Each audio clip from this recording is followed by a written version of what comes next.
Good morning and welcome to the second session today.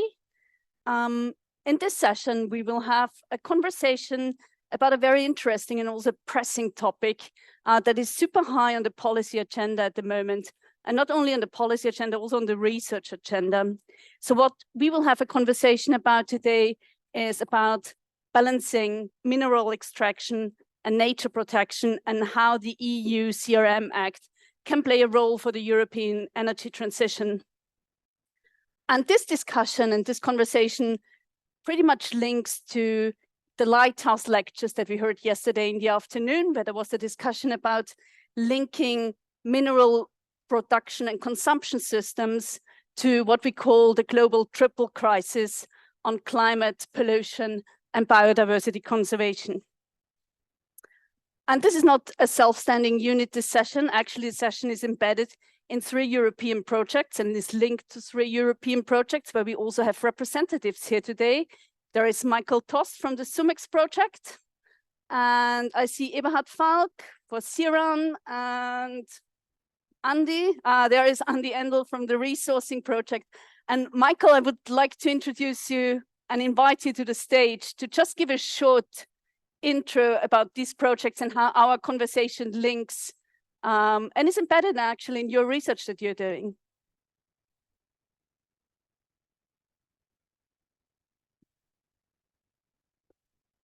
Yes, thank you very much, Katharina. Ladies and gentlemen, a warm good morning and a warm welcome also from my side. Michael Tost, Montanuniversität Leoben, professor of an oxymoron, professor for sustainable mining technology. And I will be talking about sort of some aspects, elements of sustainability in the context that Katharina already mentioned, but some very specifics in the context of 3 Horizon 2020 and Horizon Europe projects that we think feed very much so in some key aspects, key elements of the Critical Raw Materials Act. But first, let me quickly start sort of with some reflections, personal reflections also of yesterday's conversations that actually very much so reminded me of being back here in Geneva. I used to work here about 10 years ago on the other side of the lake, not with a World Resources Forum as we are here, but with the other rather larger forum, the World Economic Forum. And back then, I was in charge of their mining and metals agenda and mining and metals team. And back then, one of the projects that we actually did was mining and metals scenarios in a world 2030. And yesterday's conversations very much so reminded me of those conversations back then and about those scenarios. And we actually came up and looked at 3 scenarios at that time. They were called the Green Trade Alliance. Extractive countries, companies, producing and consumer countries, companies working together under sort of green rules. And I think here you can already bring in to some extent what the European Union is now trying to do with the Green Deal. So some elements and aspects of that scenario. The next scenario then was rebased globalism. And rebased globalism was very much so about producing countries, companies, and the consuming countries, companies working together, trying to come up with alliances, with partnerships that benefit both of them, but very much so also competing against each other. And yesterday in that resourcing session, that was brought up that the European Union resourcing and Africa Maval, and I'll come back to the African component in just a second, that the European Union as a consumer country or bloc of countries is actually competing with South Korea, with Japan, with the US, etc. from that perspective. And hence Africa Maval trying to link the European Union and come up with partnerships beyond what has been done in the past, that works sort of both ways and for both partners with Africa, and Africa Maval being a project trying to do exactly that. So rebased globalism, the second scenario back then. And the third one, resource security. And that's a scramble for resources. And that came up yesterday as well, sort of with Russia, with China, sort of in Africa, China in Latin America. So self-interests and countries, companies just really handling their own self-interests. Yeah, everybody tries what is best for the country, for the bloc, not caring about the others, which back then we considered as the most negative scenario. So the question for me yesterday, and this now links to our conversation today as well, where are we now? And I do think that we see elements of all of the three scenarios, particularly when it comes to the European Union and the context that we are in. I already mentioned the Green Deal, linking to that Green Trade Alliance. I already mentioned resourcing in Africa, Maval, linking to rebased globalism. And I mentioned resource security, that we are competing, we're trying to get out of dependence with Russia, we're competing with China, and we have that scramble for resources as well. So how can we get actually out of that? And I think the Critical Raw Materials Act is part of that as well, to support the Green Deal and to support the European Union getting the necessary resources one way or the other, and there is different elements to that that we need for the energy and for the digital transition. So in today's session, we're going to look at the Critical Raw Materials Act and some aspects of that, mainly biodiversity and nature protection or nature restoration, which comes in as part of the proposed law as well, and how that impacts permitting, which is very relevant, obviously, for us from an extractive side of things. And we're going to do that from the viewpoint of three European Union projects that I very briefly already mentioned and that you saw in the title of today's session as well. And I'm going to start with the, probably from a European Union perspective or nature protection and extraction in Europe, not so obvious one, but that is the resourcing project, which is sort of the international component of the Critical Raw Materials Act. This project, and we have two roll-ups here, by the way, one of which is for the resourcing project, so you can find further detail there as well. Started in 2020 and is ending, coming to an end at the end of this year. And yesterday, we actually heard about sort of that it's dealing with challenges in the supply chain, starting with a common definition of what responsible sourcing actually means or should mean in a global context. They looked at transparency, tracking and tracing being some key issues.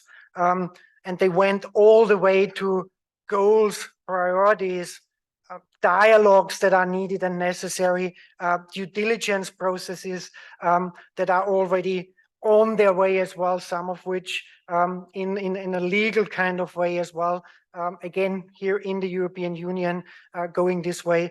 And then looking at practices, looking at standards that might or should be relevant and are needed in that context of responsible sourcing as well, so that we in the end get to a, I'm now quoting from sort of their webpage, an environmentally friendly, socially acceptable and economically profitable sourcing of mineral raw materials in the global supply chains.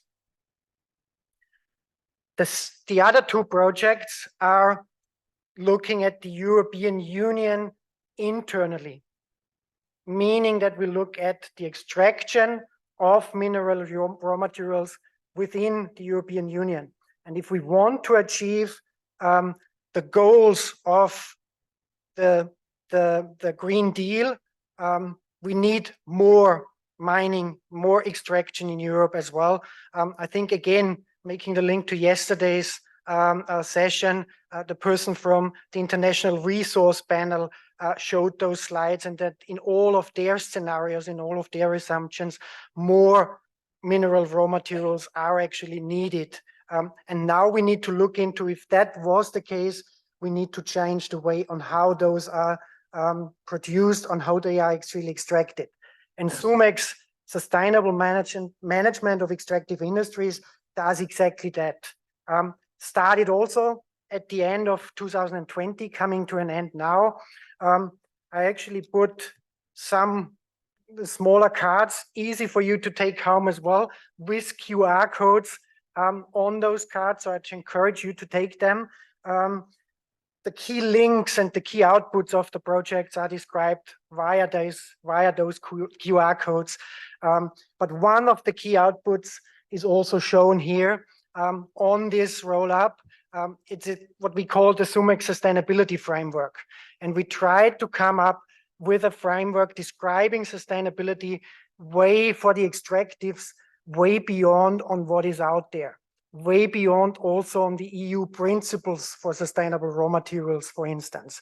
And we did that by looking into the future, so doing it in a roadmap kind of style, so that we fully acknowledge we can't do everything straight away, but we have to actually do this in a future-looking way as well, so that the industry, but also as a companies, but also governments and civil society can prepare for that transition, for that transformation that needs to happen as well.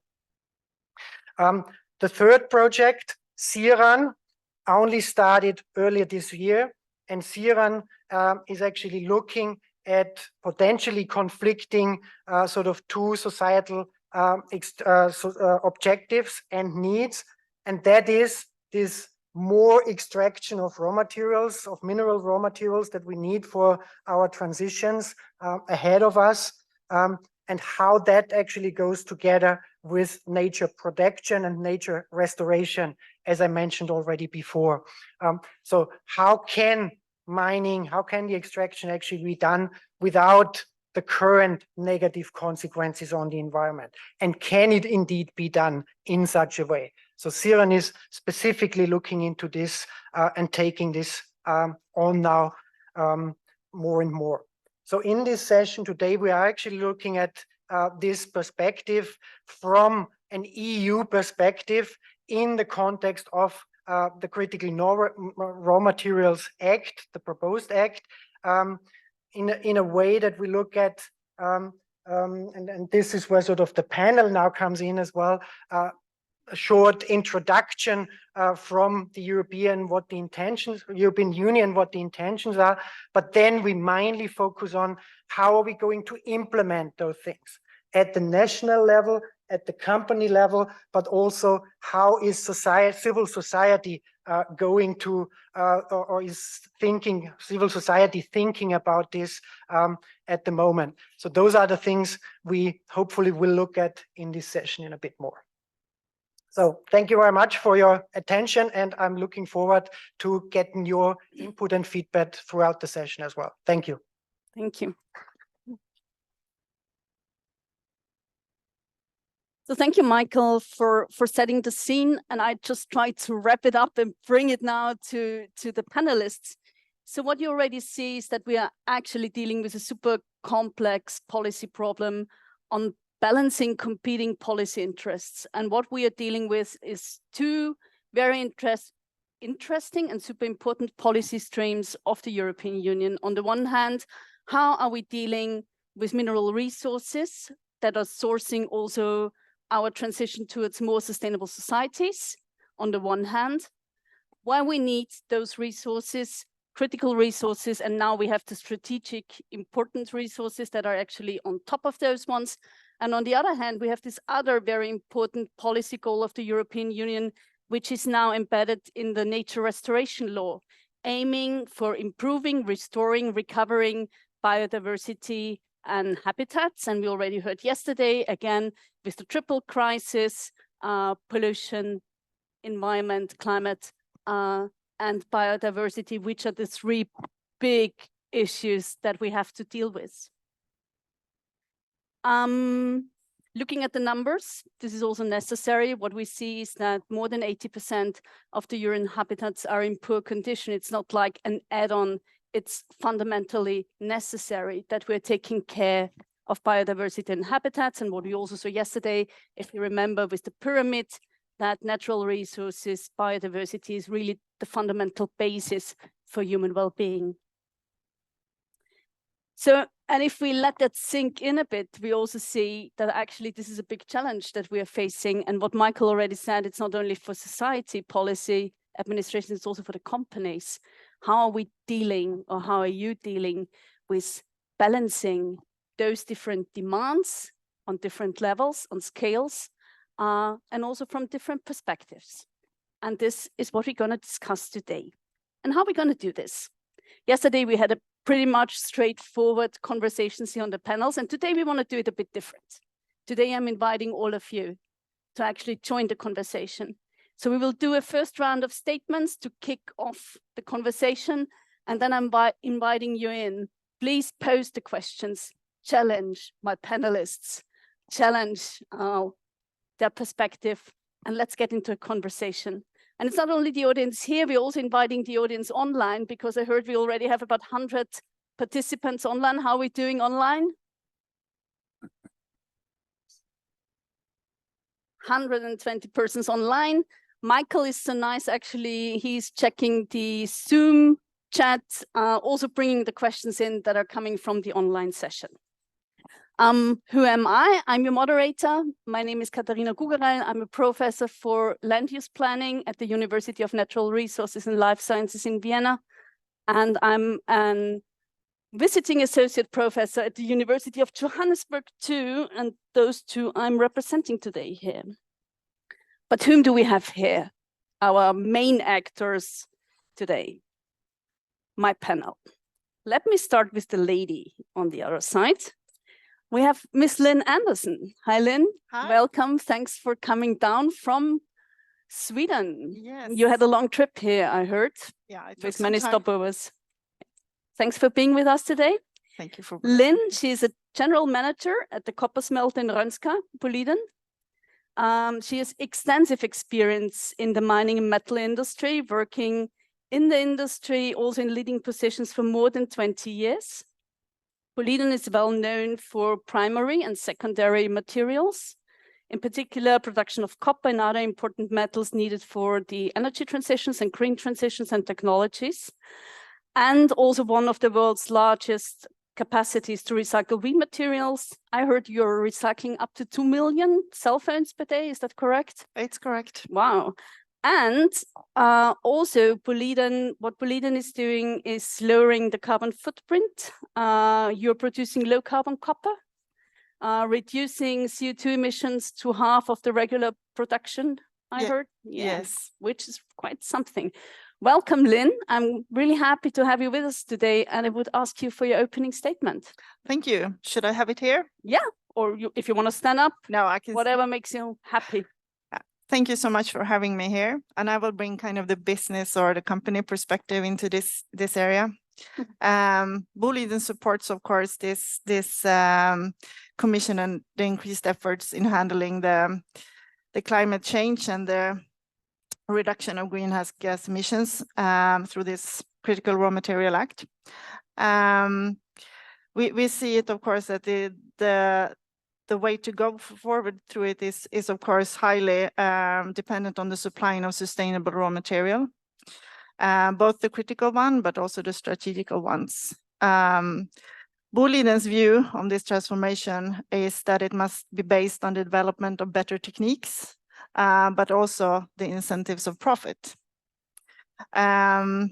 Boliden, as you mentioned, is a non-ferrous metal company. We have our sites basically in the Nordic countries. And we are the leading producers of base metals and precious metals and some of the critical raw materials as well. And our value chain starts with the explorations, looking in for new mineral deposits, and it extends all the way to the metal production. And as you mentioned, I have my sites at the metal production part, and we are the owner of one of the world's largest recycling facility for V materials. And we also know that increasing the demand for metals is not only possible to increase the recycling rate. The primary sources of raw material must also increase in able to facilitate the needs we see for this change of the energy transitions. We take a long-term responsibility, I would say, to produce the metals in the best possible way with low carbon footprint. And we are a value-driven company, so we try to keep the goals and our plans close to the heart, not set the goals, so it's something should be done in 2030. Me, responsible for a site, I need to set the goals, what will happen this year and next year, not for someone else to do in 5 or 10 years. Action is what matters in this area, so we need to have clear plans. But we also see, of course, we need some help, or there is a need for some improvements in the European mining and metal industry. We see that the permitting procedures, at least on national level, must improve. We have a very long procedures for this, and I can make one example. For the smelter I'm running, we applied for a new permit 2009, and we are still in the process of getting there. The big part was we got 2013 and 14, but there is still many parts not set yet, and that is of course not okay. To run a business, you must know on what terms and what limits and so on you are allowed to, and that's at the capex plan for the future, and also what to choose in form of technologies and so on and so forth. So that is hindering us, I would say, a lot in terms of speeding up. I think also that we must increase the awareness of our industry. The not in my backyard attitude is something that we need to work with. If we are going to, the need for metals must be understood where it comes from, and how can we work together in the society and be a good neighbor and work together with all stakeholders. The metal deposits cannot be relocated. It's where it is, and therefore we need to work together, of course, to make it the best. Also on the collection rate and the V material, I think that we have a very complex system in Europe at the moment in terms of how the administrative processes around transporting of this material. It makes it very difficult, or it builds barriers how to get the material from one country in EU to another. It's actually often easier to transport this material outside EU than within EU. And this is something that we must also continue to work with. Super. So I stop there. Thank you. Thank you very much, Linn. Thomas, welcome. Thomas Spoormans. Thomas was working for several years in the automotive industries and joined the European Commission in 2007. And he was busy in DG Grow for more than 12 years, dealing with the automotive sector and industrial competitiveness. And he was head of unit in charge for public procurement policy. Is that correct? Yes. Only last year, he moved to the European External Action Service and is now based in Geneva as part of the EU delegation to the UN in Geneva. And there you're responsible for the digital economic affairs. Is that correct? Yeah. Yes. Thomas, thank you very much for joining us. It was very short notice. Thank you very much for taking the time and being with us today. And I'm looking forward to your statement. Yeah, thank you very much. I hear the microphone is working. Indeed, I am, as you already explained, I'm based here in Geneva, working with. It's maybe a bit too close now. It's working. Okay. Comfortable? Yeah. That's fine. I'm probably not the best critical raw materials expert, but I've been briefed by the colleagues in DG Grow, but allow me to use my Joker card from time to time. In March this year, of course, the Commission has proposed the Critical Raw Materials Regulation, or the Critical Raw Materials Act, which provides a framework to increase the security and sustainability of the EU's critical raw material supply, with a set of instruments meant to unlock the EU's potential for domestic extraction, processing and recycling, and diversifying our outside supply. Also, especially this second part fits very well here in Geneva, which is a diplomatic hub, of course, where we meet the whole world. The Critical Raw Materials Act is presented in parallel to the EU's Net Zero Industry Act, which aims to scale up the EU manufacture of key carbon neutral or net zero technologies. The critical raw materials are a precondition for the European Green Deal, but as we have seen more recently, they are also in the focus of global tensions, with Russia's invasion of Ukraine causing problems, for example, on the market for nickel, and China's export ban on gallium and germanium, all of which are critical raw materials. The legislative process on this act is advancing quite well. There's a lot of momentum. The discussions in Parliament and Council are moving forward quite rapidly, which is quite unusual, having a little bit of experience in Brussels. But to give you an example, when I was dealing with public procurement, there was a proposal that took more than 10 years to come to an agreement. We hope that the co-legislators will find an agreement perhaps by the end of this year, and then we can proceed to the implementation quite soon. Thank you very much, Thomas. Dumitru, welcome. Thank you Thanks very for much. joining us today. Dumitru Fornea, he's Secretary General of the National Trade Union Confederation MERIDIAN from Romania. Since 2007, he's the member of the European Economic and Social Committee. And within ESC, he's an active member of the Consultative Commission on Industrial Change, a member of the section of Transport, Energy and Information Society, and also a member of the section of External Relations. And you are acting as the rapporteur for the ESC opinion reports, in particular focusing on critical raw materials, resilience, non-energy mining industry in Europe, processing and exploitation, among many, many others. Your background is European public space. You're a political economist, is that correct? Political scientist? And also engineer. And also an engineer, of course. Dumitru, welcome. Thanks for being with us, and I'm looking forward to your statement. Thank you very much for invitation and for having this framework to present this the results of these three European projects. As member of the European Economic and Social Committee, but also as unionist, I've been involved in mining industry issues since 2007, when we had important debate in Europe regarding the new technological developments in the electronic communication, electromobility, but also green energy, which raised the needs for raw materials.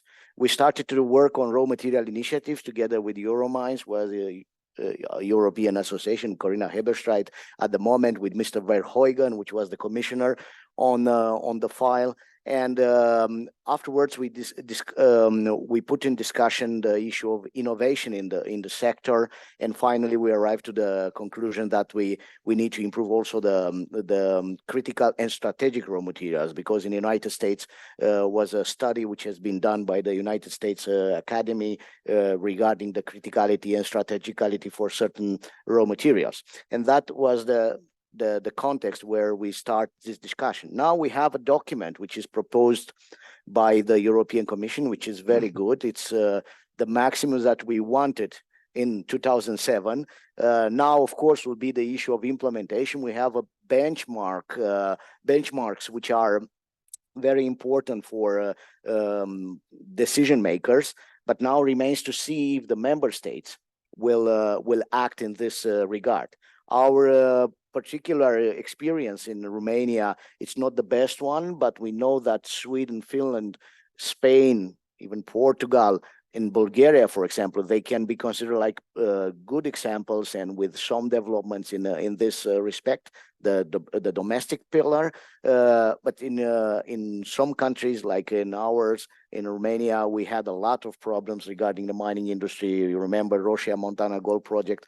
I've been involved with the union afterwards with the copper projects and so on. So it's a huge discussion about how you can build trust in communities and how the governments should rule this issue. After all this discussion about raw materials, it's a matter of governance. If you have a good governance, regional and central at the national level governance, the probability that mining projects to be carry on and to be successful, it's higher. So we focused on this issue, but also we focused on this concept of strategic autonomy, but also strategic interdependence, because in Europe, we discuss about strategic autonomy. It's not so easy to be achieved, having regard that many raw materials, critical raw materials, we don't have it in Europe, or we don't have knowledge about them. So many times we have to think also in strategic international partnerships, and the discussion with Argentina in this regard on lithium, it's very emblematic. We have a European company, Eramet, which operating in Salta region, but which will be forced in a way or another to process the metal, not in Argentina, not in Europe, but in China. So this kind of factors we achieved in Europe to ensure a regulatory framework to protect the environment, but for the other side, the conditions are so considered restrictive for companies which they have other opportunities that in a way are taking away all the opportunities to reindustrialize Europe and to process in the climate friendly legal and administrative environment. And this is a paradox when we speak about raw materials. What we have to do, it's very interesting also to find out your position regarding these issues, but it's clear that in the future we should not neglect, at least in the European Union, our local production, which will guarantee in a way or another that what we will extract, what we will explore will be done under European laws, which in this moment we consider are the best in the world from the environmental protection point of view. So this is the general remark regarding the sector, but I am keen to discuss with the participants particular issues regarding this field of activity. Thank you. Thank you so much, Dumitru. José Martins, thank you very much for coming. José, he is working at the Mining Authority in Portugal at the General Directorate for Energy and Geology, the DGET, in the Ministry of Environment and Climate Action. He is the chairperson of the International Lead and Think Study Group and the Standing Committee. He has more than 30 years of professional experience in the petroleum exploration area, and more recently, he's more busy in the area of mining resources, mineral deposits, and carbon dioxide geological storage. Welcome. Thank you very much. Thank you very much for the presentation. And I thank the organization for inviting me in representation of General Director of Energy and Geology.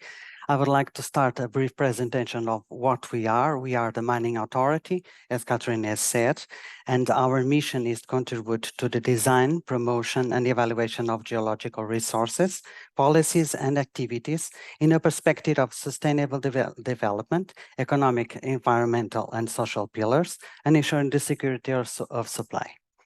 Also, the DGET is responsible for the knowledge, qualification, and valorization of geological resources, and for the licensing, transmission, and extinction procedures. The DGET assesses, monitors, and supervises the geological resources activities, and gathers, organizes, and discloses statistical and technical scientific data. Now, I would like to address the topic here, which is the balancing between the mining activities and the environment. And I will give you a brief vision of Portugal, how Portugal sees this balance, and later how Portugal sees how the critical raw materials can also be a force to balance, to achieve this balance. So Portugal, its basic law is Law 54 of 2015 that addresses the disclosure and exploitation of geological resources in our territory.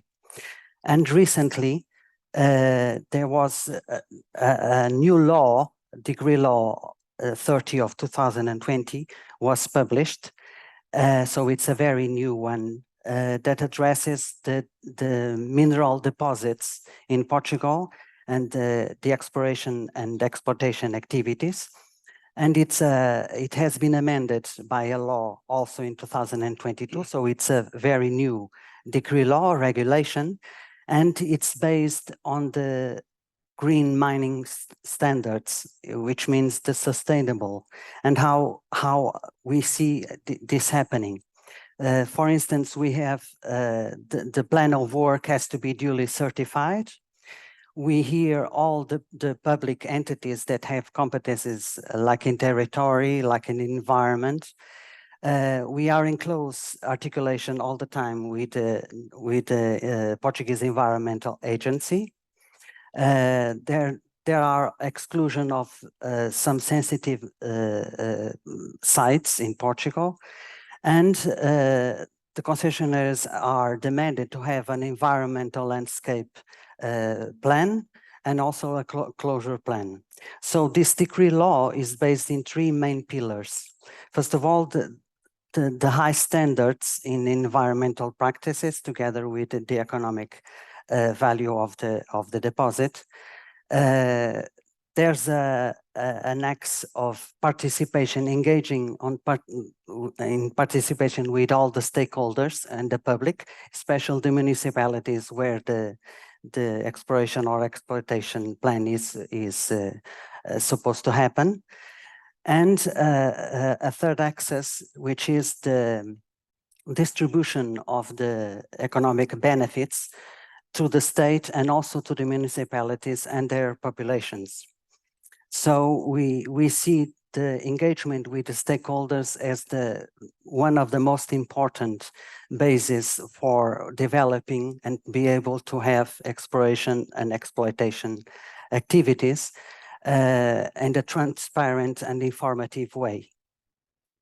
I can say also that Portugal has been a mining country since Roman times, and until 1990, the concessionaires were not obliged to have a rehabilitation plan. So we had legacy mines with environment passive. So the government decided to have a rehabilitation environmental for old mines plan. And I can say that from 199 sites that were identified, already 103 are rehabilitated in what concerns the soil, the water and air quality, and with a spend of 134.5 million euros until 2021. So we are doing our best for the rehabilitation of the old mines. And of course, in Portugal, we have already good examples of this balance. And I can give you an example of three metallic mines in Portugal. Neves Corvo, that produces copper and zinc, held by Somincor. We have also good practices in the Panasqueira mine for tungsten, held by Beralt, and also the Aljustrel mine in the Alentejo, held by Almina, that, for instance, has started to build a solar photovoltaic to produce its own energy. Now, in what concerns the Critical Mineral Act, and to finish, we see not only as an opportunity to have the security of supply of the critical raw materials in Europe, and together with the enhancement of circularity, recycling, reuse, and substitution of the critical raw materials, but also it enhances this balance, tries to enhance this balance with some measures that you already know. For instance, the UNESCO conventions are obligatory as all the other directives concerning the environment and nature protections. It has a chapter dedicated to the circularity, so the recycle and reuse and substitution of the critical raw materials. It has also the need for a recognized certification scheme for the strategic projects. It will have an environment footprint calculation for different critical raw materials by delegated acts. one thing that we find very interesting are the strategic projects.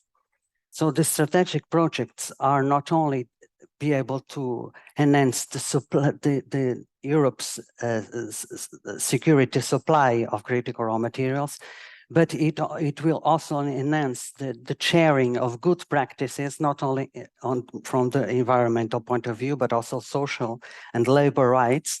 So it will enhance this harmonization that is needed for this balance. We all have now a new conscience of environmental, and when we go to buy the final product, we are already worried if this is environmental friendly or not. So it's a need, but I believe it's possible with engagement of all stakeholders. Thank you. Thank you very much, José. Julian Hilton, welcome to our panel. I'm very happy to have you with us today. Julian is a member of the UN Economic Commission in the European Expert Group on Resource Management, currently serving as the chair of the Working Group on Sustainable Development Goals Delivery.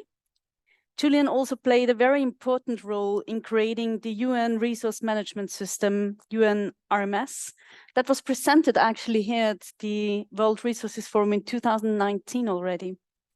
He's the lead author of numerous UNECE publications and concept papers on sustainable development, particularly focusing on energy transition and CRMs, which is super exciting, I think. He's also founding chairman of the Aleph Group, and currently he's also a member of the CRM project. He's a technical advisor also to the EMREC Resource Classification and Management System that is under development of the African Minerals Development Center. Julian, I'm very happy that you're with us today, and I'm looking forward to your statement. Thank you very much indeed. Thank you for the honor and pleasure also of addressing this panel, and greetings to everybody online if you're watching on camera. Hello, welcome from Geneva. I'm chairman of the Aleph Group, and my co-founding member, Dr. Malika Moussaid, is in the second row of the participating audience here. I mention it because we were set up in 1992 at the suggestion of the European Commission, and both of us left our academic jobs as professors, and Malika's case as dean in the Moroccan university system, to do it. To our astonishment, 31 years later, we're still here. But thank you to everybody who went on that journey with us. And our main message, I think, is this is teamwork. Whatever we're going to do needs all of us online, those here, and many, many around the world to do this. But I think what's very interesting is it can be done, we think. I do chair the Sustainable Development Goal Working Group of the expert group on resource management here. But the piston, the drivers of this enterprise, I'm looking at the back of the room, modest as usual, Slavko Salar. Slavko, do you just want to wave so people might want to know who you are? And Harry Tolsidas, who's also there at the back. Everything Harry tells me to do, and Vitor, who I'll mention in a minute, we do. But thank you both very much. Without what you're doing, impossible to have this kind of conversation at the moment. We first proposed, and this is the point of why we have meetings like this, we first proposed, and Harry arranged it with Alessa Hall, who is head of the EIT, what's the name of the Swiss Foundation, founded in 1952 for critical materials, just if we think that's something new. It was also the year I was born, and it was the year John Nash wrote his paper that won him the Nobel Prize for Economics, so it was a good year. In that model, what we've been looking at is what is this project about? And when the Sustainable Development Goals came up in 2016, Harry and I thought we needed a step change in how we deal with the resources that are essential to deliver the critical goals. What is criticality? If I'm living in Khartoum at the moment, or if I'm living in the boundary areas of Ukraine and Russia at the moment, my view of criticality is not what it's like if I'm sitting in Geneva. So we have a very complicated task there, but what's at the core of that is pressure on the most critical resources, food, energy, and water, and the risks of conflict and access to those resources, which of course the crowded planet makes more and more difficult to develop. The UN developed a policy brief in 2021, Harry and Slavko were very much part of that, which looked at the critical dependencies for extractive industries to recover from the damage that's been done over the last 200 years. And those at that point of damage lost the credibility of communities around the world, left very bad legacies behind, and we're therefore starting from behind the eight ball, as the Americans say, for that. That's where My other role comes in the International Atomic Energy Agency, which I'm also representing.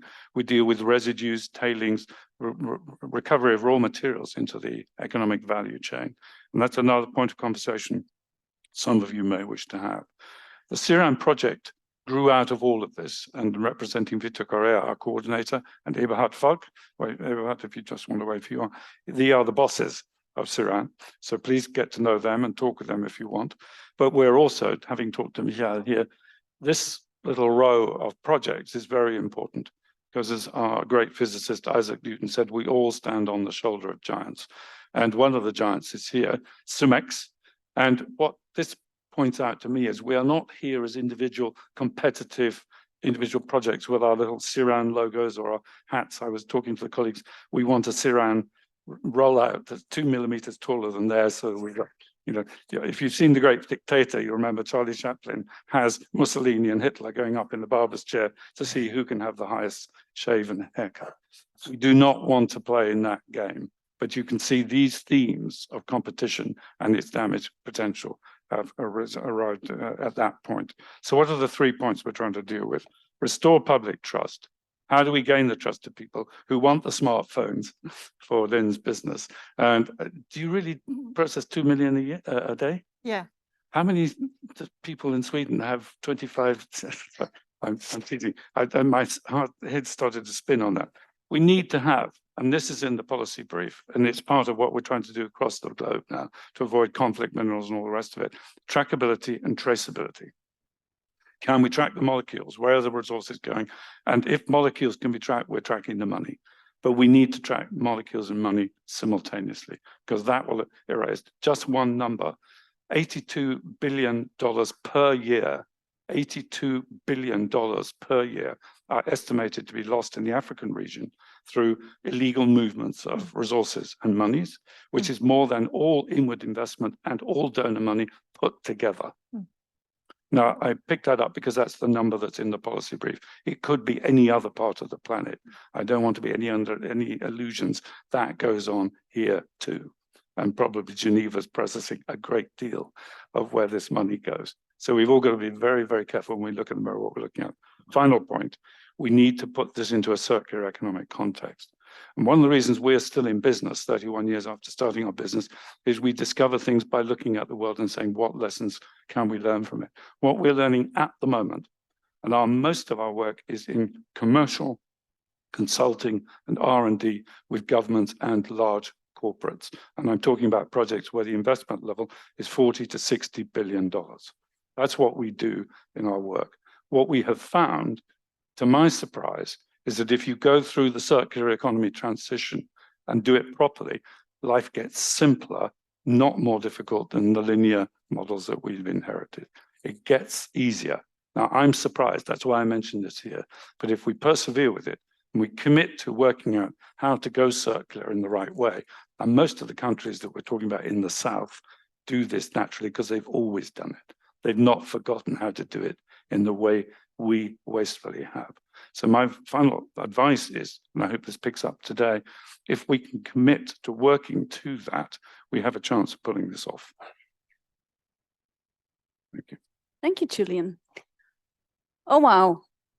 That's quite a big area of topics that we already see, and we see how multifaceted the issue actually is. So to kickstart this conversation now, Thomas, I would actually like to start with you from the European perspective or the DG Grow perspective. So I was wondering what mechanism will align that the CRM Act with the raw materials targets actually also align with nature protection and biodiversity conservation. And where do you see the potential tensions or conflict lines that are actually coming out of that? Well, there could be several, but I think the CRM Act sets certain benchmarks on domestic capacity for extraction, processing, recycling, as well on the external diversification to be achieved for all strategic raw materials by 2030.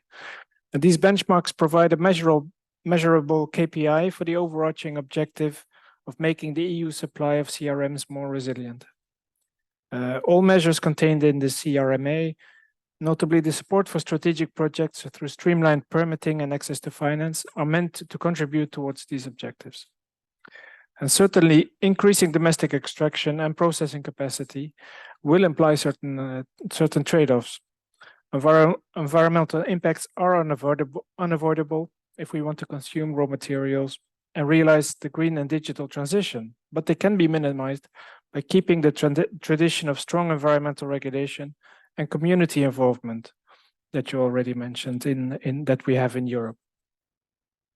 So some projects will be controversial, and we should continue to assess them on an individual basis, each project for itself. But we do have to move the needle on faster permitting and social acceptance of mining.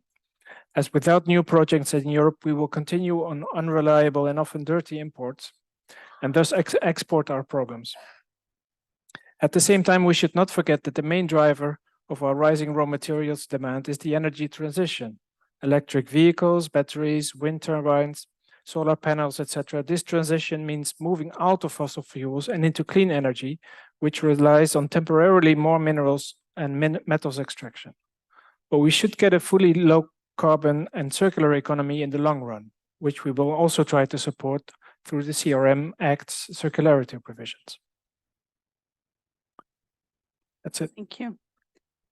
You already mentioned environmental tensions, environmental degradation that is, as you say, probably unavoidable to some degree, but also the need actually for quicker permitting. And they're already looking at José, because the CRM Act actually has substantial impacts on the permitting, actually in particular limiting the time. And I'm wondering, is this a contradiction? Ensuring biodiversity quality, environmental quality, making sure that public is involved accordingly and adequately, and getting the permitting done quicker? Yeah, for instance, according to Decree Law 13, our permitting would not go over 2 years, but streamlining the permitting process, you have also to be careful on engaging the most populated affected persons. Not only in the perspective of the companies, so the companies have to be transparent and communicate in a way that is the communication is understood by the common citizen, but also to give time to the other public entities to address the project themselves and have their own opinion. So streamlining is important, but taking care also of having all stakeholders together and understand what is at stake, not only the benefits, the positive things, but also the less positive things. So streamlining, but be careful with always engaging the main populations. Mm-hmm. It's very important. And when you're talking about engaging the main populations, coming back to the biodiversity, what are the most pressing concerns that actually are addressed towards your authority from the public or from local communities towards biodiversity in nature? Yeah, in our case, we have been having some difficulty. One part is because people are aware and they are much more concerned about environment than before, which is a fantastic situation because we all buy projects that we want to see them green. But it is necessary that sorry, can you repeat the question because I'm lost? What are the most pressing issues regarding biodiversity that is addressed towards your authority? Biodiversity, it's not really at stake because most of the most sensitive areas are foreseen previously before attributing any concession, for instance. It's more on the side of the communication. Because in Portugal, there's a strange situation when you talk about exploration. People immediately think about extraction, and it takes time to develop a mine. So when you talk about exploration, you have to try to explain the population, the communities and the municipalities, what is really exploration before starting extraction. So it's the way we communicate is very important. I can give you an example. In Portugal, we never had production of hydrocarbons, but we had 80 years of exploration for hydrocarbons.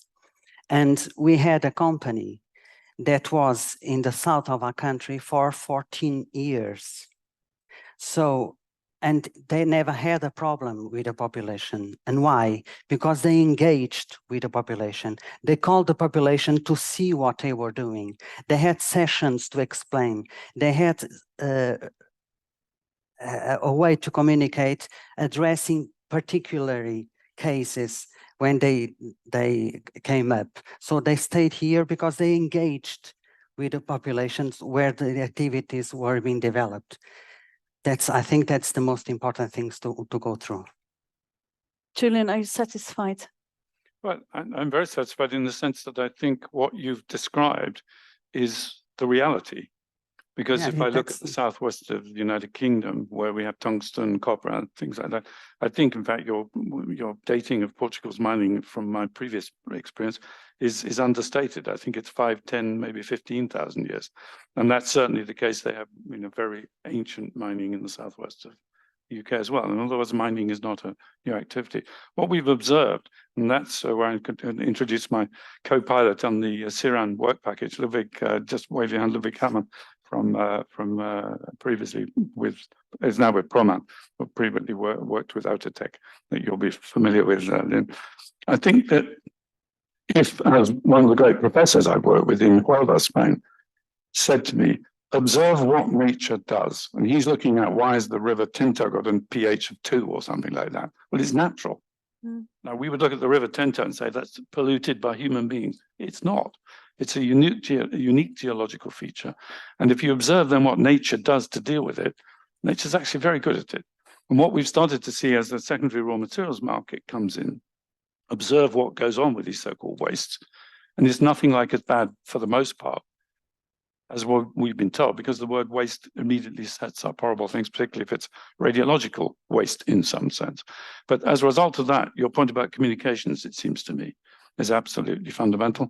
And I was talking with Harry before this session began, maybe he can comment in a minute, but finding a common vocabulary, common definitions of terms, what do we mean by waste? And is it really what we think it is? These things become absolutely critical in the conversation because they are very, very easy to abuse. And some people are abusing it. And we also know that people will use the abuse process to undermine other people's projects. They will give something a bad name or say it's polluting or not, when it isn't, but it's in the commercial interest of the company to do it. So what we've observed is we put some of these raw materials to work back into the value chain, is that they create biodiversity, or they recreate biodiversity. I'll give you one example from Belgium. They've been using a material called phosphogypsum, which is produced as a co-product, phosphoric acid production for fertilizer, for 40 years in the farming areas there. But they've done it very quietly because everybody's terrified of the fact it has radionuclides in it. So it does. In such minute quantities, you can hardly find it. But it's got radionuclide content. But what they discovered when they stopped capping it to control it, that species that they'd lost in that part of the Meuse for the last 70 years came back because the water retention properties of this material did the job that it did. And it started to allow a substrate for these flora and fauna to reestablish themselves. So the regulator, who's been working with them to the great credit of the regulator for 40 years as well. So this is not just a production company going solo. It works with the universities and with the regulator in quiet coalition. Similar point to your making, José. But what did they discover? Biodiversity's come back. So what did the regulator then say to Prayons, the company? Don't cap. Don't do what you thought. And the University of Liège, just to help out, said, you don't need a liner either. So these are the kind of areas where if you put the combined brain power, the teamwork together, but allow everybody's independence to be there too. So you do not hold the pencils of the University of Liège. You do not tell the regulator how to regulate. You do not tell the company how to run the company. But if they talk to each other and negotiate, which is exactly what John Nash said you should do, you can find the solution. That's biodiversity. That's social acceptance. We find that too. Linn. Yes. Should we talk differently about waste? I think so. I think that we have, I mean, looking at recyclings, one part is problem, can probably, the other part is raw material. If you look at, there's many examples of this, and also adding on what you explained around this material that you explained. There are several others. I mean, when we mine from the earth crust, we have a responsibility to really use as much as possible from the material that we kind of carve out. And of course, the focus initially is on the metal part, but there is a lot of I think opportunities if you look at the other main part.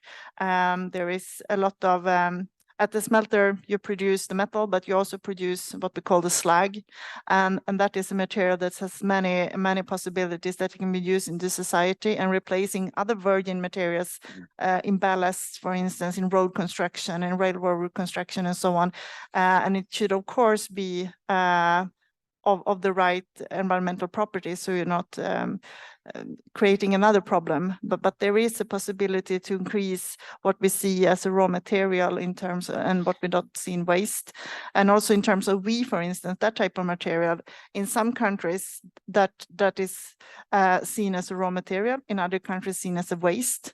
So for instance, importing it into Sweden, if you're importing it from Italy or the UK or Germany, or there is different administrative process in doing so. And today we have a very, I would say, old-fashioned way, because the paperwork needs to sit on the container from the hub to a truck, to a train, on a vessel, into Sweden, up to my smelter. And you can imagine the paper will not stick on the container. So we don't have a very seamless system in getting the material in the correct way, and that ends up as a hinder, because it will be stopped reaching Sweden border and said the paper is not here, so we cannot import it. And then, I mean, different countries will find other ways, and the outlet from Europe is big in terms of this material. It will go to other continents, and this is something that we together can fix. I'm totally sure. So there is big potential in looking into other streams as raw material. And I think adding on new technologies than the more or less traditional ones would open up massive possibilities. We have added leaching as one technology into my site for extracting metals from what we saw was a waste earlier. So we can increase the recovery by 80% and reduce the waste in the same amount. So only 20% is left. And then previously 20 years ago, then we didn't recover that metal due to that we wasn't looking into that technology. Okay, thank you very much. Now we already had a conversation up here. I'm looking into the audience, and I see one hand going up there. Please use the microphone with the button in the middle. Please maybe introduce yourself briefly. Yes, and address your question. If Julian already kindly introduced me. I'm Ludwig Herrmann, and I'm part of the CERAN consortium. And within this context, I see currently two contradicting tendencies. One is that we are losing facilities, we're losing industry because of the high energy prices in Europe. So particularly you, Linn, in regard to Boliden operating smelters, high energy consuming smelters, are you affected by this? I mean, we are nicely talking about circular economy, but if we don't have smelters in 10 years because of the high energy cost currently, we will not be able to recycle anything in Europe. We have to ship it somewhere else. And I see this phenomenon within the CERAN. We just investigated aluminium. We are losing aluminium capacity. We were at 90% self-sufficiency in Europe, and we are now at 60% because of the high energy cost. Companies are moving away from Europe, possibly going to places where the CO2 footprint is much higher than in Europe. And we are currently, we have some good discussions in Germany about subsidizing the energy cost for a certain period. This is addressing the European Commission and European policymakers. conditional subsidizing. I think even if we want reduce the energy consumption, yes, it's a good target, but we need to keep the companies here, and we need to keep our let's say highly or more efficient operations in Europe, and not lose them to countries where we have a higher footprint. Can you come back to the question? Yeah, the question is if Boliden is affected, and what is the idea within the European Commission and the European policy-making bodies, how this could be managed. Linn, you want to kickstart? It is a complex question and a good one, I would say. Yeah, the access to fossil-free and energy and competitive prices is, of course, very important. Where we are located, we have quite a lot of hydropower, but the access to enough power will be important, because everybody is working on how to phase out oil, coal, and so on to improve the footprint, or the CO2 footprint. And also we are trying really to use the energy within the raw material as much as possible. For instance, sulfur, we're in the concentrate, but in the e-scrap business, it's the printed circuit board. That's basically a typical raw material. A lot of the energy in that source comes from the board, and that's plastic, and it's a carbon source. And so for us to increase recycling will mean increase of CO2 emission. So we need to find a way to capture that and do it in an efficient way, and it will cost even more energy, more or less, to do that. But that coin really has two sides. One is the recycling is very important, but it's a carbon intensive raw material that we need to find a solution for. So, I mean, we are working on numerous different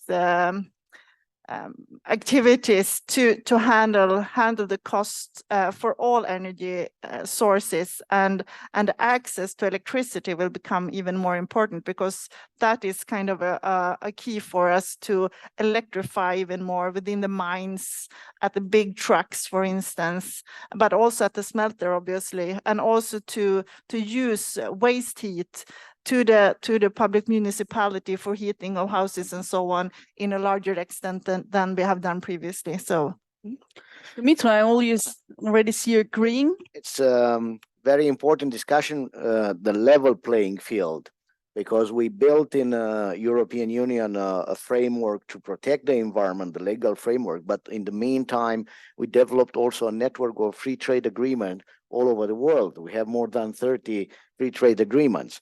I am dealing in Brussels with Colombia, Peru, and Ecuador, and we discuss about the carbon adjustment tax at the border.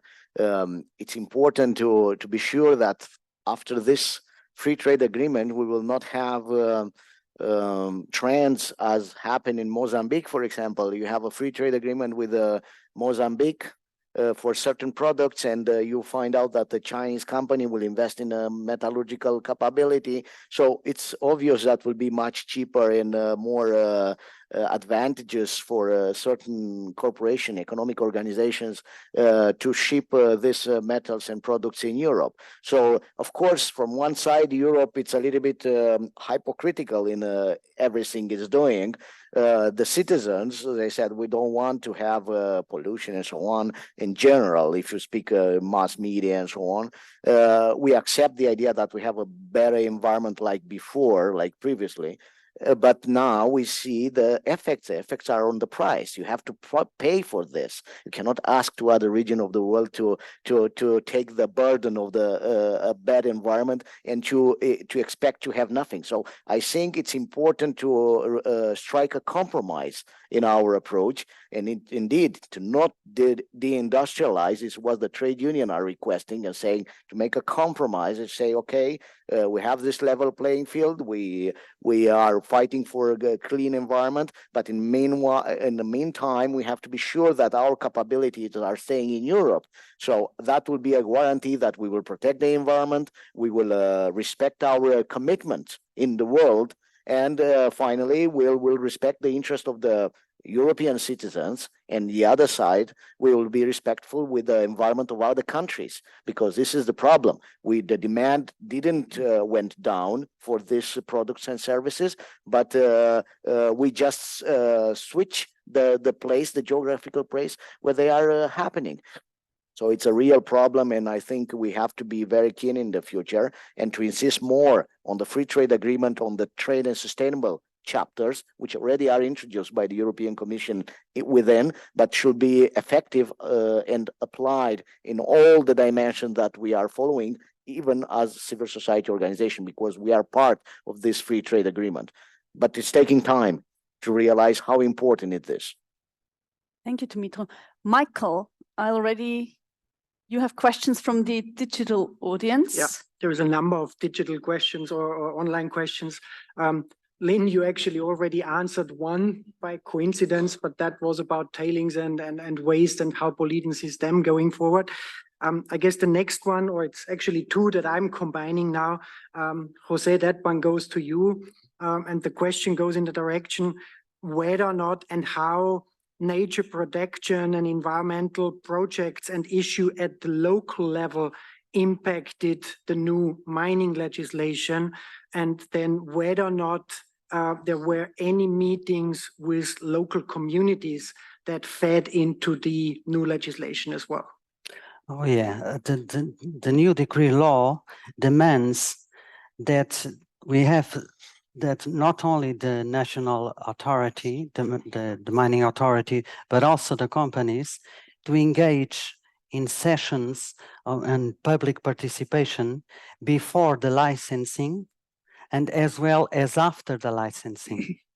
So before the licensing, the project has to be well presented, and we have a portal which is called Participa, where all the projects are publicized before the attribution of the license, and after the attribution of the license, the concessionaires also are obliged to have the sessions, namely in the municipalities where the project exploration or exploitation project is going to happen.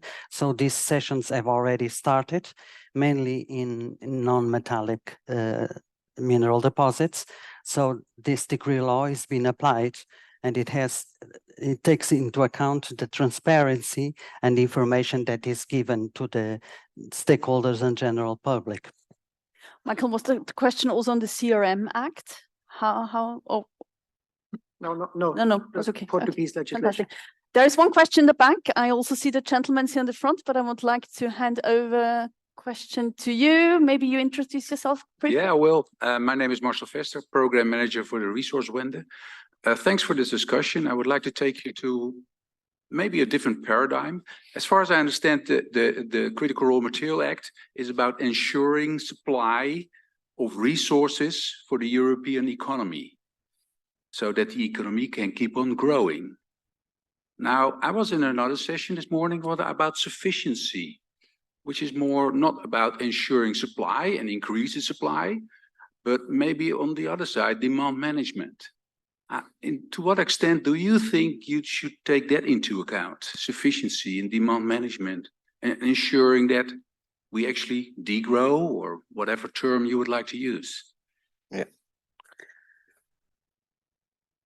Thank you for this fantastic question, and I already see smiles and hands going up. I would like to start with Julian. Julian, you want to answer? Just a very brief answer on that, but I think it is very easy to resolve it. That's why I said the circular economy transition makes this work, because you don't just go through a production growth cycle. You have to circularize it.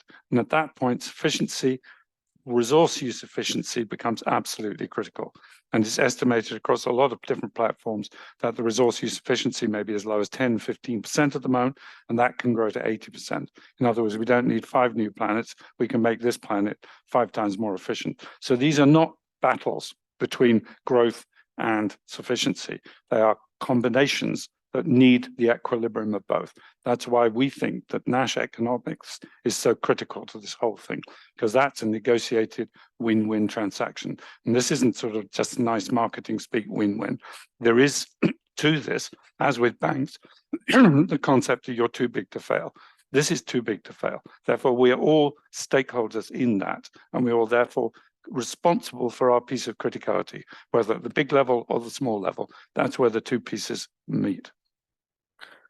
Dumitru? From the European side, I just want to say that we have an EIT for raw materials, European Institute for Technology for raw materials, which is focusing, among other issues, and not only this institution, on substitution aspects and eco design and the possibilities to lower the intensity of raw materials in certain technologies. This is, of course, everybody will like to have something like a Drexler machine, you know, where molecular substitution for certain materials. But I think in this regard, the technological institutions and educational institution will play an important role in the next period. And the virtualization and the so-called metaverse and so on will reduce significantly the need for certain raw materials. But this doesn't mean that we will not need a certain level of these materials.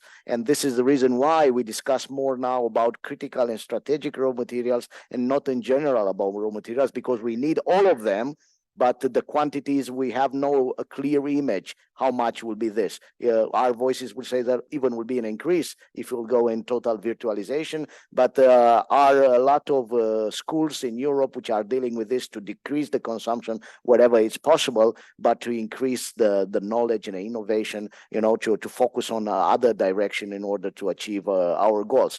For a moment, we don't have a clear image what can be done. We don't want to destroy the Boliden's businesses, but it's clear that we didn't achieve that technological level. But the question it is in the academia in Europe. Are you satisfied? You don't look satisfied. I understand the answers, but I've read some other stories about, for example, Simon Michaud, which actually shows a totally different picture. So if you have not read it, please have a look at its work. Thank you very much. We've actually worked with him, so we do know him, and we're part of a working group with him, if that reassures you. He's a very effective advocate, but there is a solution to your question. We can talk afterwards if you like. Thank you very much. All right. One moment.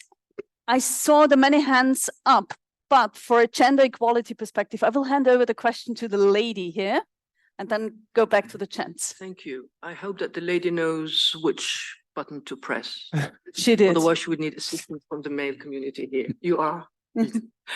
I have two questions, but they are interlinked. Let me just state from the title, you have the balancing mineral extraction.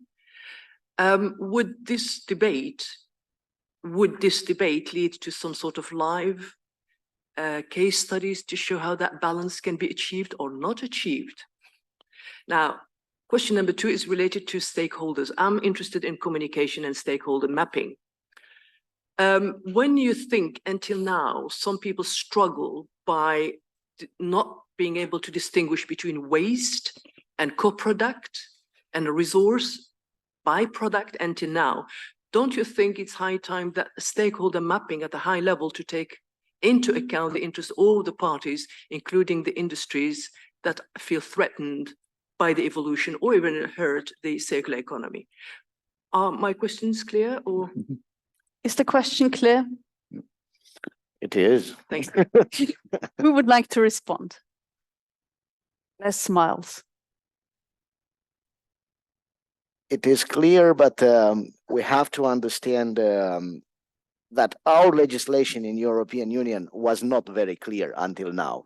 We see more and more action regarding this kind of definition and the use of secondary raw materials. But if you wanted to say it from a Marxist perspective, because I'm a trade unionist, the theory of the factor of production, which is very old, in a way, wherever you consider it to be waste or natural resources, wherever, it's a material, it's a factor of production, so he has an economic values. I give an example. In Romania, we have more than 100 million tons of mining waste. And I have the image that in Bulgaria is the same, and in Spain, it's also very high level of mining waste. From an economic perspective, this is a raw material, whatever we call it, a secondary raw material or whatever. So it has an economic value. But now it depends on the community, the society, if wants to retouch this. Was a project in Finland, ProMine, which had a purpose to recover the metallic particles from this kind of waste or from the mine waters. So our different perspective from this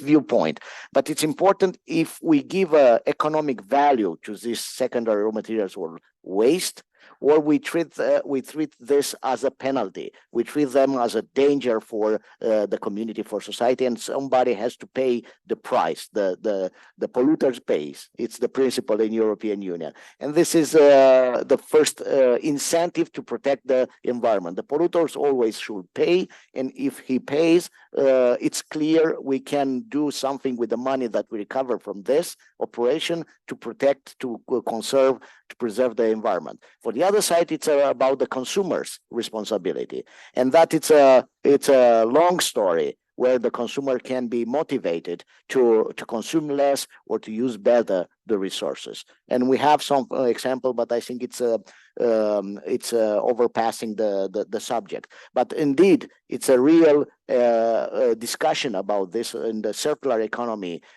politics, to understand clearly what we are talking about. If it's a genuine raw material, it's a secondary raw material, it's just a waste, and if it's a waste, which is the way of disposal, or if we can retake to reprocess the waste. That was the Mine Waste Directive purpose. We didn't have the right to retake. Once we operated a mining waste facility, you didn't have the right to reoperate that mining waste facility. Now, seems that this is possible, but you have to pass again the environmental assessment, impact procedures, and all this. All these are meaning time, cost, and overall, it will be a decision to be taken. But let's not forget, the European Union Declaration, it's we want to protect the environment. To do this, this means a cost, this means responsibility. And the people should have the clear image that will not be free of charge, will be with the cost also for the individuals in our society. May I just add that the CERAN project, which you hear is fundamentally at the moment working on a very broad range of case studies to answer the sufficiency question and the question that Dr. Malika just raised. Ludwig already mentioned one of the examples, the aluminium thing. We are now at a point when we can actually measure and quantify the delta between what we need for growth and what we can recover from sufficiency.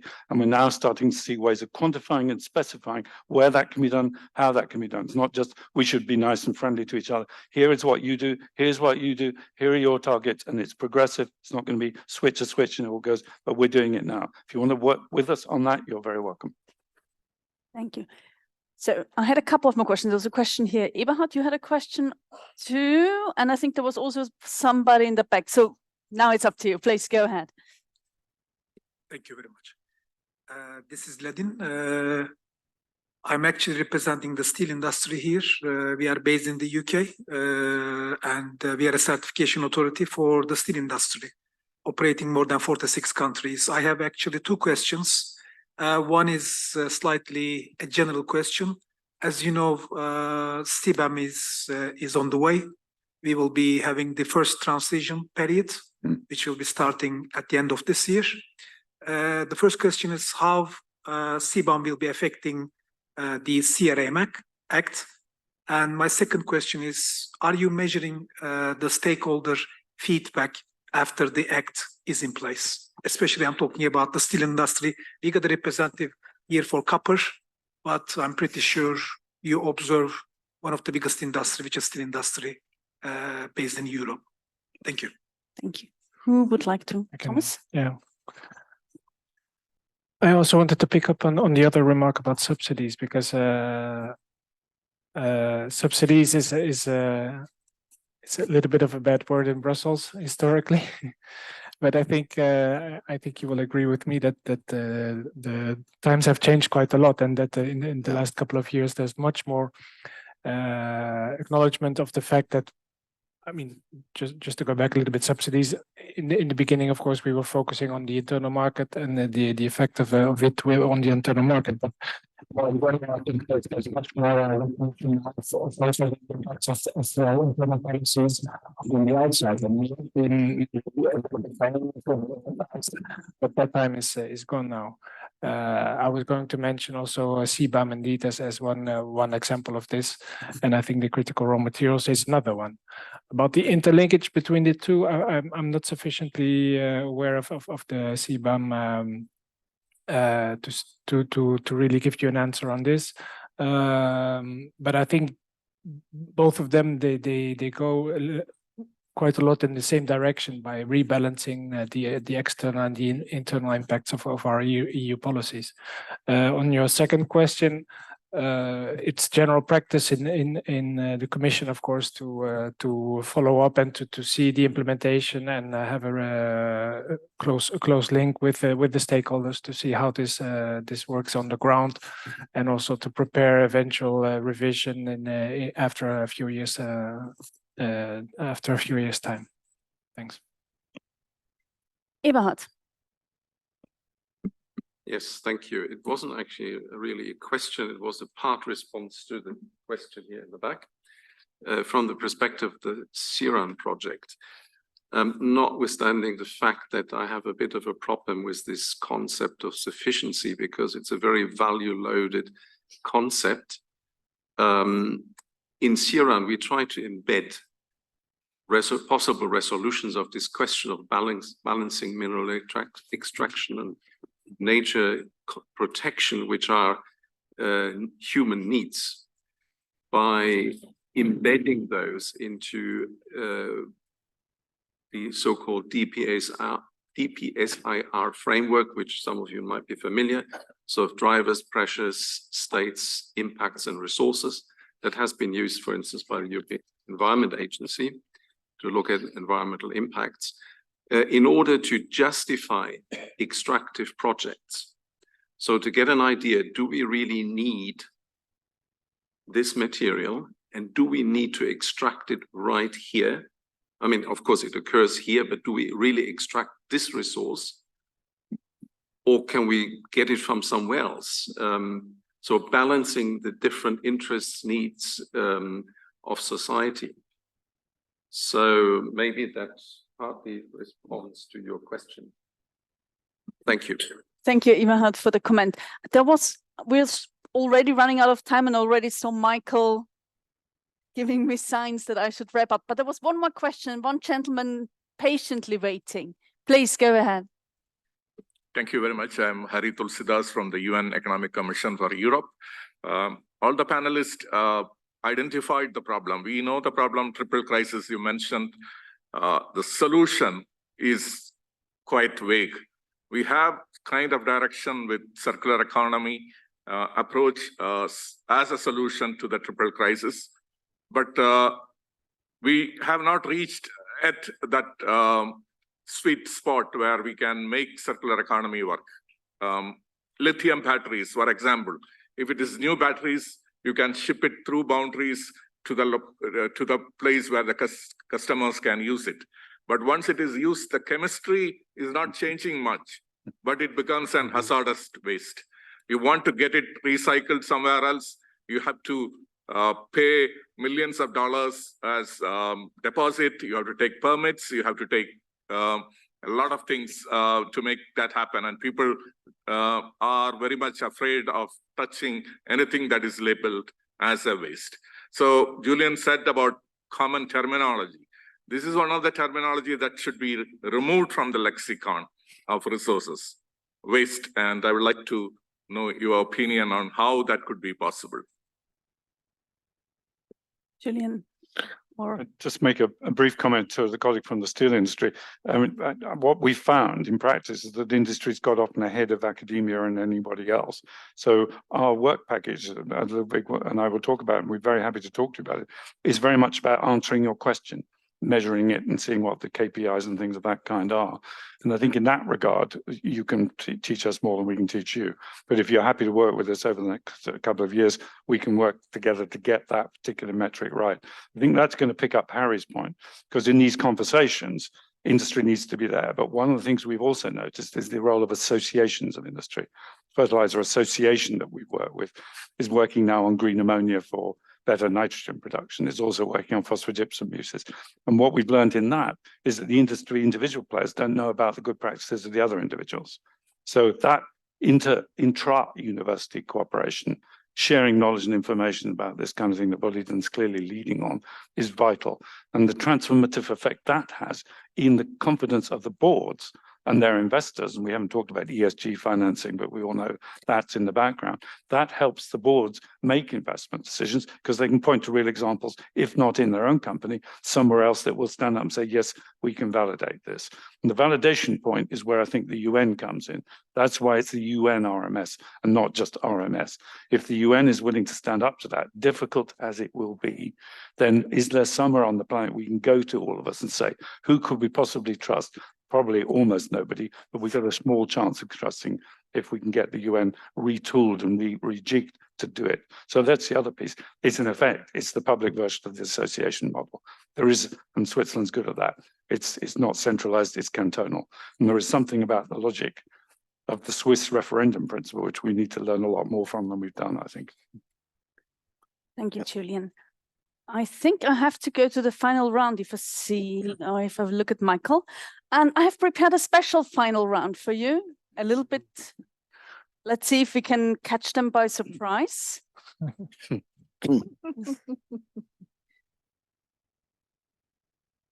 So what's your question?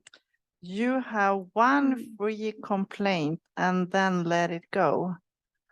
I don't really get it. You can complain about something in the field and then let it go. Come on, Linn. And then let it go. Oh, this was hard. I try to see it as one of the biggest concern, as mentioned, regarding increasing the recycling is the administrative process. I think it can be solved. I want to complain on it, but I also feel a responsibility to be part of the solution. But I will complain that we can do better than we are doing currently in terms of sending papers between each other. And then let's go, Linn. Yes, then let go. Feel much easier. Thomas. I'll take this one. What surprised you today? Oh, there were a lot of surprises for me. Biggest one. Yeah,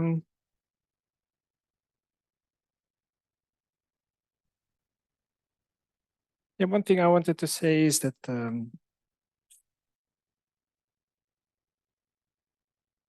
we want to square the circle. We want to become more active on critical raw materials, be less dependent on outside suppliers, and at the same time we want to protect the environment. But I think one easy win is as you say, the administrative burden, the permitting aspects, because if we go in circles, it's not good for anybody. We want a circular economy, but not going into circles. Okay. Thank you, Thomas. Dumitru. Yeah. Take your chance. Take a green one. There you go. My highlight today was to assume responsibility as the European Union. We have to understand that the natural resources, if you have it, you are privileged, but also you have a strong responsibility. If you don't have it, you also have a strong responsibility for others, which they have it. Because if you want to be consistent with your narrative at the global level, you have to understand that any decision that we are taking here, in one of the biggest consumer market in the world, will have a tremendous impact on other regions of the world. And if you look at the decision and the narratives of the so-called BRICS meetings and the others, and any time when we go in the field in Africa and Latin America, they are saying always this world, Europe and Western civilization, it's very hypocritical in what it's doing. From one side, it's happy that has abundance of raw materials and products and services and technologies, but for the other side, not always it is aware about the effects, the internalization of the external effects of all these actions that we are taking in the Western world in general. So highlighting the responsibility and accountability and transparency for all the action that we will take from now on. Thank you very much, Dumitru. José. Thank you. A memo to myself. Well, what I take from this panel, it's a lot of ideas, looking for a better future, but we are in a transition, and the transition takes time. And my opinion is that this transition is being very fast. So we still have a lot to learn.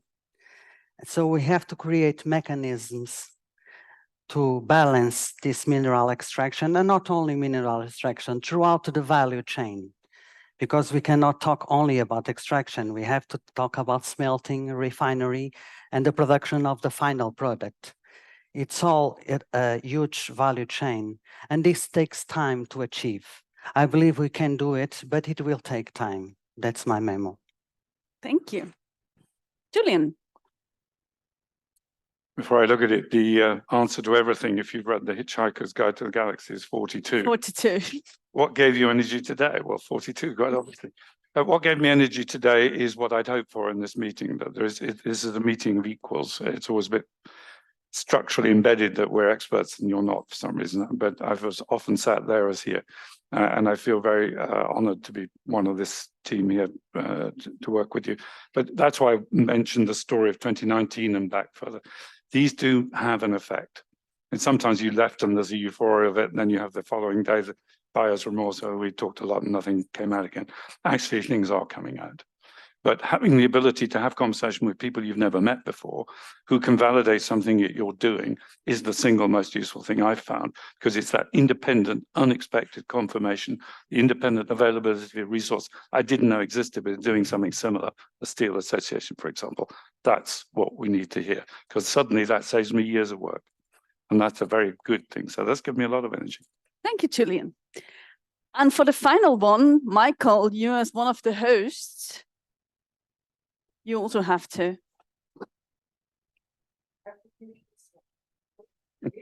Absolutely. Get the one with the X on it. That one is certainly staged. And the question for me is, what now? So where are we going with this in terms of a wrap up? And I don't want to go into the content. There has been a lot of content, but I'd rather sort of focus on the process for the three projects and on behalf of the three projects, I guess. But first, let me thank you for that content as well, and we'll get back to it one more time in just a second as sort of the last thing you will do.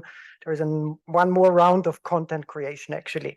From a process point of view, we're pretty much in the wrapping up phase of two of those three projects, SUMEX and resourcing, but that also means in that wrapping up that we are making recommendations to policy makers, both at the national level as well as at the European Union level. And at the European Union level, that certainly means that those recommendations will be in the context of the Critical Raw Materials Act. Hence, the discussion today in that direction as well. So we'll certainly write up the discussions today in this context and provide them to the European Union, to DG GROW in that sense, back as recommendations as well. The next point, and I'd encourage you again to take this card here today, and I'll come back to some extent also to the online participants today. We did not go through all of your questions, so apologies for that. But what we are going to do is that we will transfer your questions to the community of practice. And this goes back to those cards and the QR code on it. If you are not yet a subscriber of that LinkedIn community of practice, please subscribe, and we'll continue the discussions, the conversations there as well. And the intention from the project's point of view is that we'll take the SUMEX community of practice as it is at the moment and make that hopefully the CIRAN community of practice. Therefore, it doesn't stop, but we will continue with this as well. So we are getting better. 3 projects here today, jointly running those sessions. We are getting better in handing or passing on, I think is the right word, passing on the baton from one of those projects to the next as well. And there certainly is opportunities between SUMEX, CIRAN, between resourcing, Africa Maval I already mentioned. I would bring in MADI-Trace as well, because tracking and tracing was brought up today. So we're gonna make sure that we actually pass on the baton with regards to those points from one project to the next as well.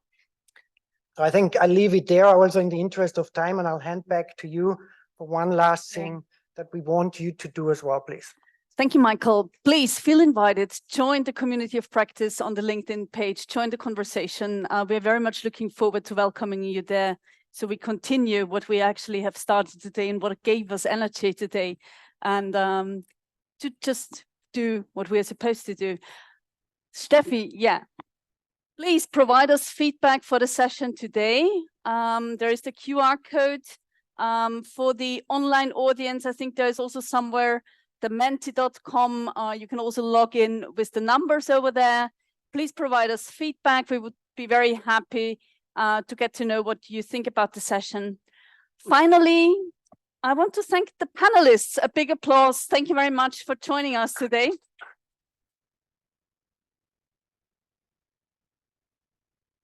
Thank you to the audience here for engaging, hanging in there with us. Also for the audience online. Thanks a lot to all of you for being with us today, for discussing with us, for engaging in my little exercise in the end. And I wish you a beautiful day. And to all of you, enjoy the rest of the conference. Thanks so much. Thanks to you Thank for you. excellent moderation. Very good. Thank you very much. Thank you.